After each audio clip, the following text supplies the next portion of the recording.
Chapter 4 of The Hero by W. Somerset Maugham. When James went home, he found that the vicar of Little Primpton and his wife had already arrived. They were both of them little, dried-up persons, with an earnest manner and no sense of humour, quite excellent in a rather unpleasant way. They resembled one another like peas, but none knew whether the likeness had grown from the propinquity of 20 years or had been the original attraction. Deeply impressed with their sacred calling, for Mrs. Jackson would never have acknowledged that the vicar's wife held a position inferior to the vicar's. They argued that the whole world was God's, and they God's particular ministrants, so that it was their plain duty to concern themselves with the business of their fellows, and it must be confessed that they never shrank from this duty. They were neither well educated, nor experienced, nor tactful, but blissfully ignorant of these defects. They shepherded their flock with little moral barks, and gave them, rather self-consciously, a good example in the difficult way to eternal life. They were eminently worthy people, who thought light-heartedness somewhat indecent. They did endless good in the most disagreeable manner possible, and in their fervour not only bore unnecessary crosses themselves, but saddled them on to everyone else, as the only certain passport to the Golden City.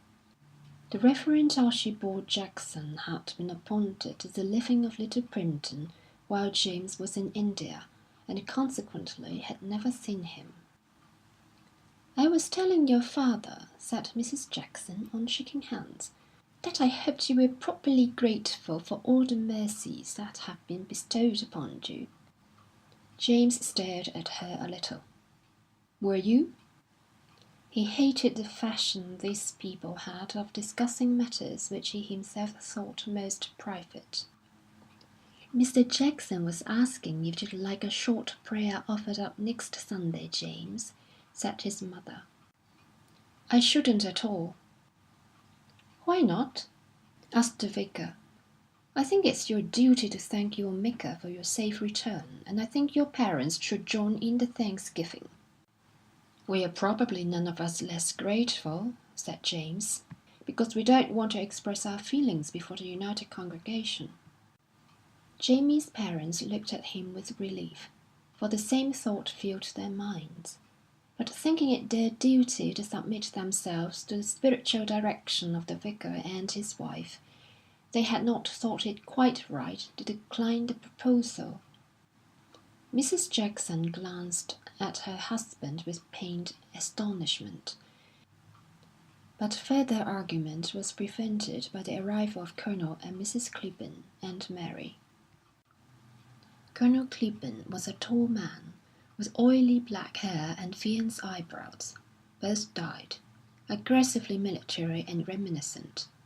He had been in a cavalry regiment, where he had come to the philosophic conclusion that all men are dust, except cavalrymen, and he was able to look upon Jamie's prowess, the prowess of an infantryman, from superior heights. He was a great authority upon war, and could tell anyone what were the mistakes in South Africa, and how they might have been avoided. Likewise, he had known in the service half the peers of the realm, and talked of them by their Christian names. He spent 3 weeks every season in London, and died late, at 7 o'clock, so he had every qualification for considering himself a man of fashion. "I don't know what they'd do in Little Primpton without us," he said. "It's only us who keep it alive."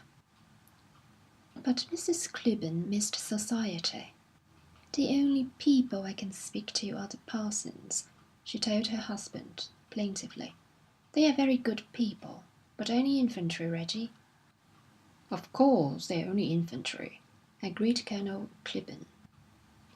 Mrs. Clibborn was a regimental beauty of 50, who had grown stout, but not for that ceased to use the weapons which nature had given her against the natural enemies of the sex.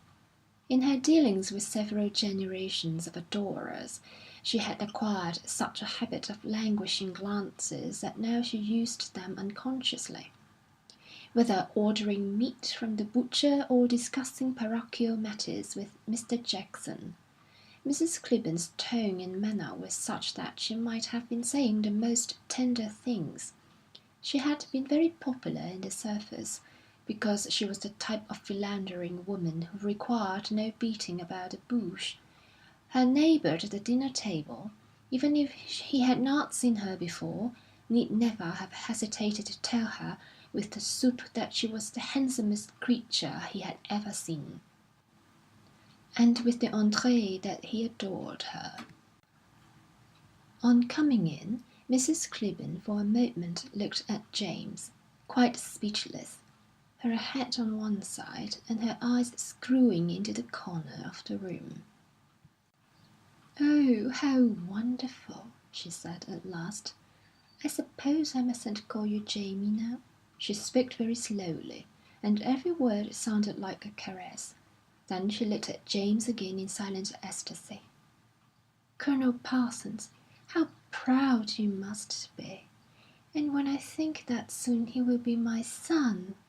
How thin you look, James! And how well you look, dear lady!" It was understood that everyone must make compliments to Mrs. Clibborn, otherwise she grew cross, and when she was cross she was horrid. She smiled to show her really beautiful teeth. "I should like to kiss you, James. May I, Mrs. Parsons?" "Certainly," replied Jamie's mother, who didn't approve Mrs. Clibborn at all. She turned her cheek to James, and assumed a seraphic expression when he lightly touched it with his lips. "I'm only an old woman," she murmured to the company in general. She seldom made more than one remark at a time, and at the end of each assumed an appropriate attitude, coy, Madonna-like, resigned, as the circumstances might require. Mr. Jackson came forward to shake hands, and she turned her languishing glance on him. "Oh, Mr. Jackson, how beautiful your sermon was!" They sat down to dinner, and ate their ox-tail soup. It is terrible to think of the subtlety with which the evil one can insinuate himself among the most pious, for soup at middle day is one of his most dangerous wiles. And it is precisely with the simple-minded inhabitants of the country and of the suburbs that this vice is most prevalent. James was sitting next to Mrs. Clibborn, and presently she looked at him with the melancholy smile which had always seemed to her so effective. "We want you to tell us how you won your Victoria Cross, Jamie." The others, eager to hear the story from the hero's lips, had been, notwithstanding, too tactful to ask, but they were willing to take advantage of Mrs. Clibborn's lack of that quality. "We've all been looking forward to it," said the vicar. "I don't think there's anything to tell," replied James. His father and mother were looking at him with happy eyes, and the Colonel nodded to Mary. "Please, Jamie, tell us," she said. "We only saw the shortest account in the papers, and you said nothing about it in your letters." "Do you think it's very good form of me to tell you about it?" asked James, smiling gravely. "We are all friends here," said the vicar.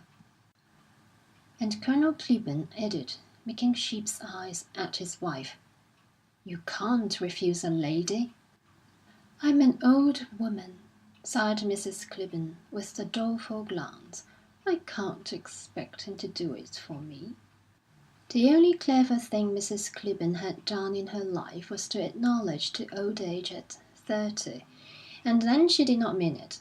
It had been one of her methods in flirtation, covering all excesses under a maternal aspect. She must have told hundreds of young officers that she was old enough to be their mother, and she always sat it looking plaintively at the ceiling when they squeezed her hand. "It was a very wonderful thing I did," said James, at last, "and it was completely useless." "No fine deed is useless," said the Vicar, sententiously. James looked at him a moment, but proceeded with his story. "It was only that I tried to save the life of a sub who'd just joined, and didn't." "Would you pass me the salt?" said Mrs. Clibborn. "Mamma!" cried Mary, with a look as near irritation as her gentle nature permitted. "Go on, Jamie, there's a good boy," said Mrs. Parsons. And James, seeing his father's charming, pathetic look of pride, told the story to him alone. The others did not care how much they heard him so long as they could gape in admiration, but in his father he saw the most touching sympathy. It was a chap called Larcher, a boy of 18, with fair hair and blue eyes, who looked quite absurdly young. His people lived somewhere round here near Ashford. "Larcher, did you say?" asked Mrs. Clibborn. "I've never heard the name. It's not a county family." "Go on, Jamie," said Mary, with some impatience. "Well, he'd only been with us 3 or 4 weeks, but I knew him rather well. Oddly enough, he'd taken a sort of fancy to me. He was such a nice, bright boy, so enthusiastic and simple. I used to tell him that he ought to have been at school, rather than roughing it at the Cape." Mrs. Clibborn sat with an idiotic smile on her lips and a fixed expression of girlish innocence. "Well, we knew we should be fighting in a day or so, and the evening before the battle young Larcher was talking to me. 'How do you feel?' I said. He didn't answer quite so quickly as usual. 'D'you know,' he said, 'I'm so awfully afraid that I shall funk it.' 'You needn't mind that,' I said, and I laughed. "The first time we most of us do funk it, for 5 minutes or so you just have to cling on to your eyelashes to prevent yourself from running away, and then you feel all right, and you think it's rather sport." "I've got a sort of presentiment that I shall be killed," he said. "Don't be an ass," I answered. "We've all got a presentiment that we shall be killed the first time we're under fire. If all the people were killed who had presentiments, half the army would have gone to Kingdom Come long ago." "You should have told him to lay his trust in the hands of him who has power to turn the bullet and to break the sword," said Mrs. Jackson. "He wasn't that sort," replied James dryly. "I laughed at him, thinking it the better way. Well, next day we did really fight. We were sent to take an unoccupied hill. Our maxim was that a hill is always unoccupied unless the enemy are actually firing from it. Of course, the place was chock full of Boers. They waited till we had come within easy range for a toy pistol, and then fired murderously. We did all we could. We tried to storm the place, but we hadn't a chance. Men tumbled down like ninepins. I've never seen anything like it.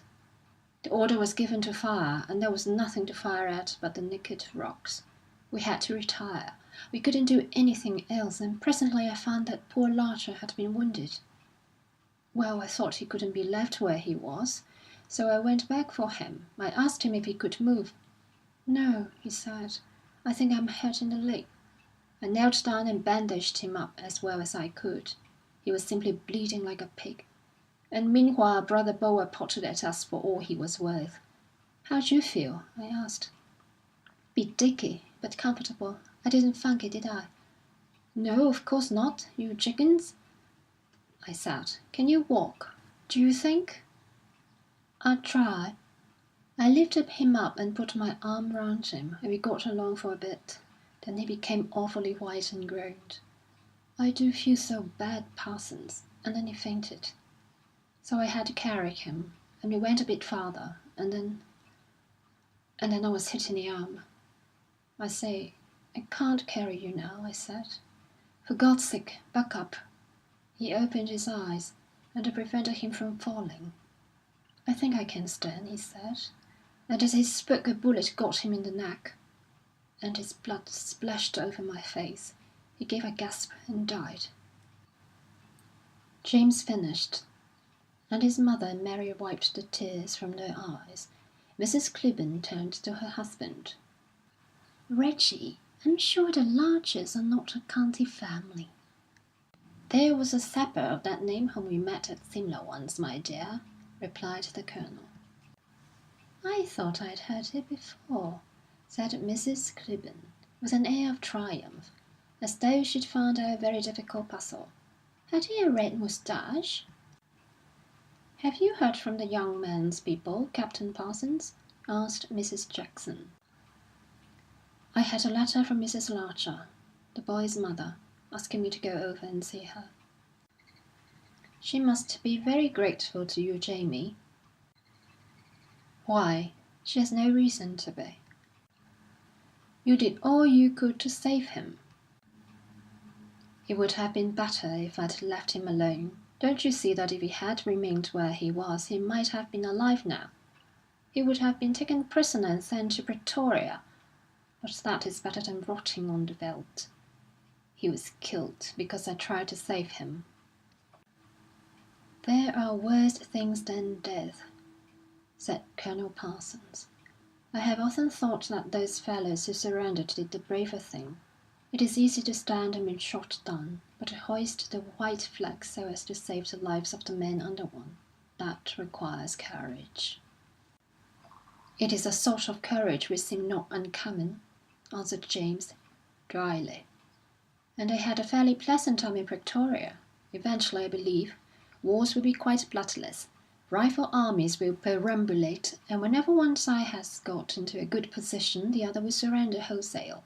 Campaigns will be conducted like manoeuvres, and the special correspondents will decide which lot has won." "If they were surrendered and couldn't escape, it would have been wicked not to hoist the white flag," said Mrs. Jackson. "I dare say you know more about it than I," replied James.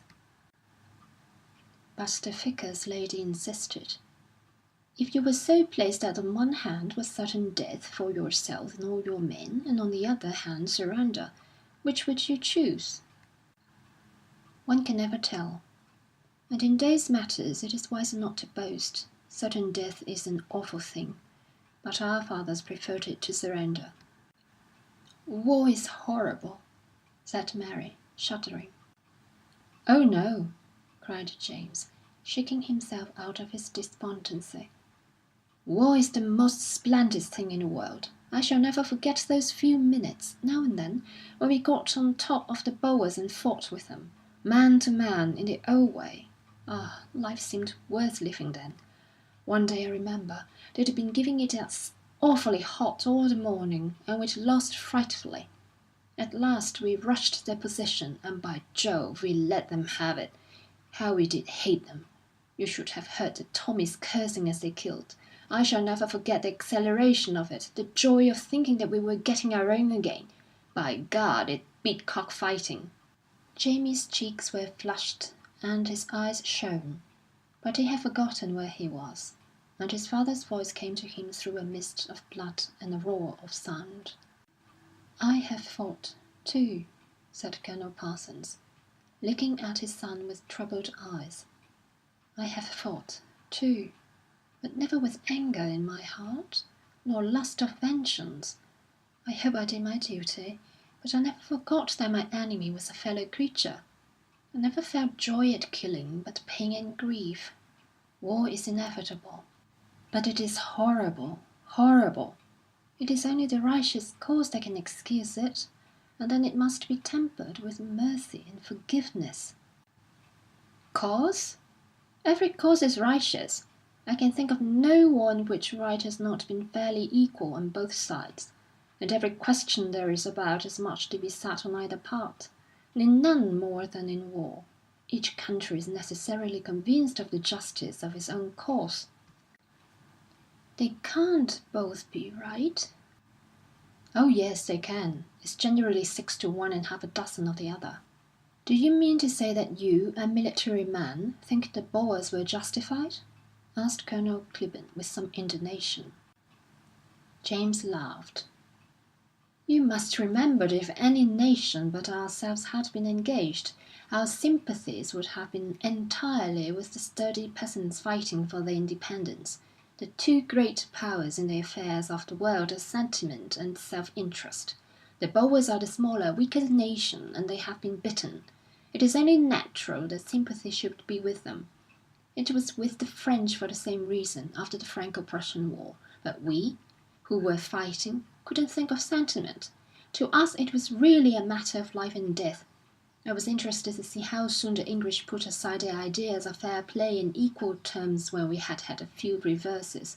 They forgot that one Englishman was equal to 10 foreigners, and insisted on sending out as many troops as possible.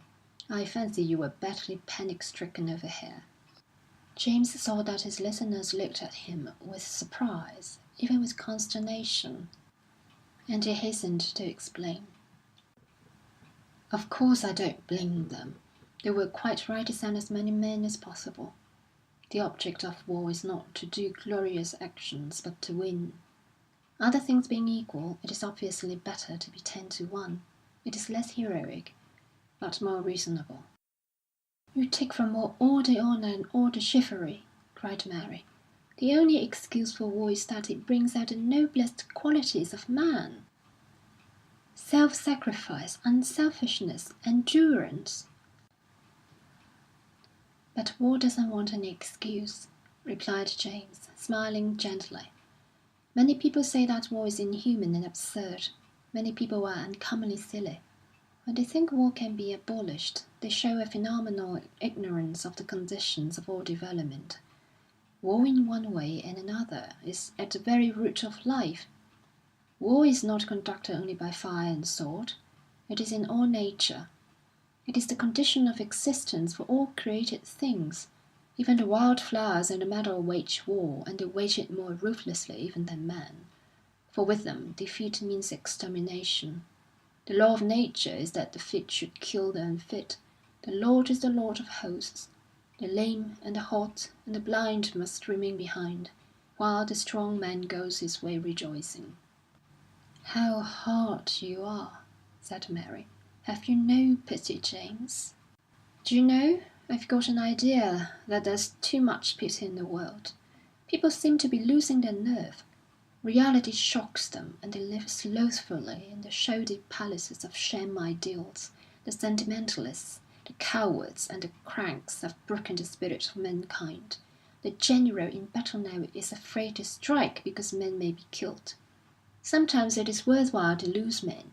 When we become soldiers, we know that we cease to be human beings, and are merely the instruments for a certain work.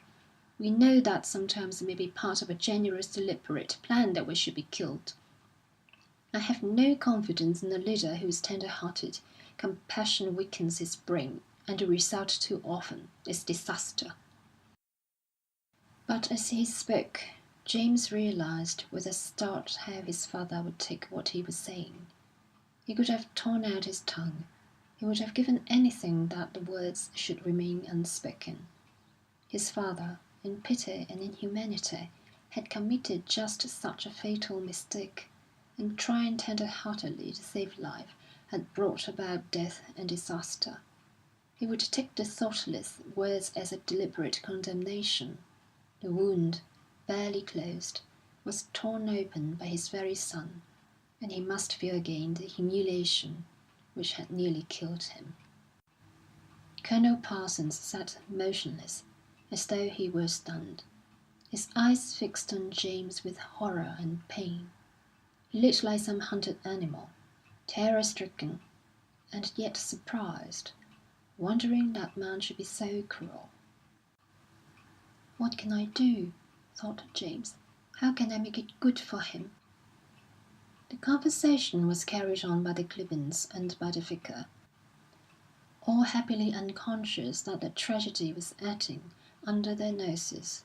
James looked at his father. He wanted to show how bitterly he regretted the pain he had caused, but knew not what to say. He wanted to give a sign of his eager love, and tortured himself, knowing the impossibility of showing in any way his devotion. Fortunately, the maid came in to announce that the school children were without, to welcome Captain Parsons, and they all rose from the table. End of chapter 4.